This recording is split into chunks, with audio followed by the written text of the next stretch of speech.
Here's a man who's changed a lot of lives, Mr. Stan Nelson, who coached football, baseball, basketball. He was an all-star athlete up in Dawson, Minnesota, and then at Augsburg College. And then he went off to the U.S. Navy, where he was a lieutenant junior grade and took part in the invasion, D-Day, Normandy, June 6, 1944, in a landing craft, one of the first that came ashore.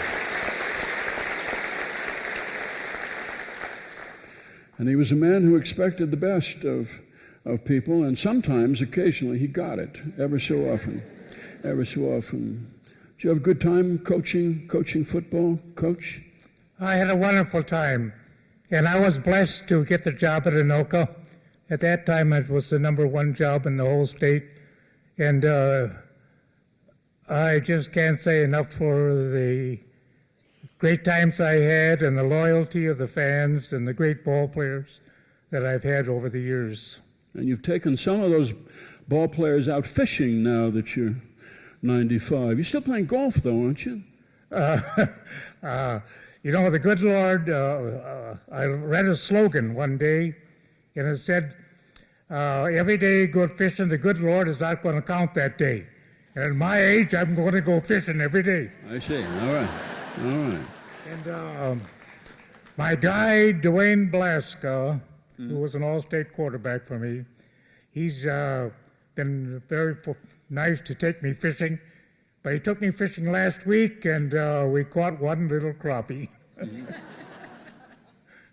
Still, it's better than no little crappies, I guess.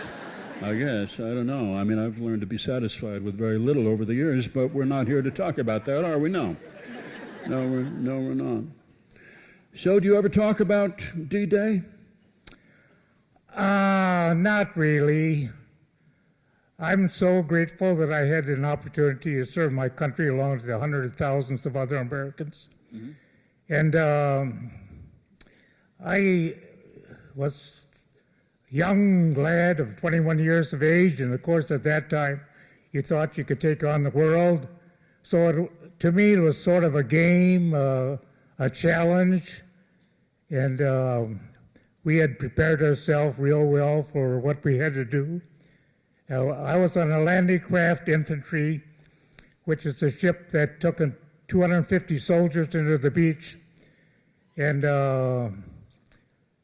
just to tell you a little bit about it, we left Portsmouth, England, the night before and rendezvoused on the Isle of Wight. There are thousands and thousands of ships of every description in the channel.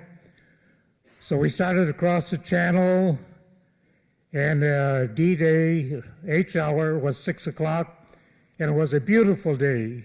The sun came up, the birds were singing, and we all looked at each other, and we said, they don't know we're here. But, of course, things changed in a hurry.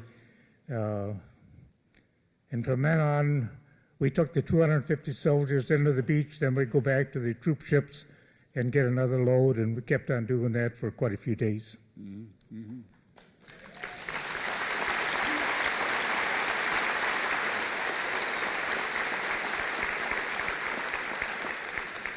So you raised some kids who watched you pretty closely, Coach, and Steve, your boy Steve, became a linebacker at the New England Patriots, and your daughter Cheryl, she became a coach, and your son Dave is coaching out there at Minnetonka.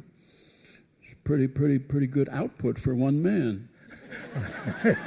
I don't know what kind of a pill I was on. We're not going to talk about that, Coach. I don't think they got it on the market now. We're not gonna get into that now. So is your son, is he a different sort of a coach than you? I think so. He's a more relaxed coach than I was. He seems to be able to carry his emotions inside him perhaps a little bit more than I did. And he's had a lot more knowledge than I had. Mm-hmm. So, I mean, he probably had more to think about than I ever did. So to express myself, I had to use a few emotions out there, I suppose. You did. I remember that. I remember that. So good to talk with you, Coach. Be well. 95. There's one thing. You said you took your physical and you didn't pass. I wish you had told me. I would have gotten a second opinion on that. I've been watching you. You've got some great footwork, and I think you'd have fooled a lot of them out there in the gridiron. No, I'm glad I didn't pass, Coach. Mr. Stan Nelson.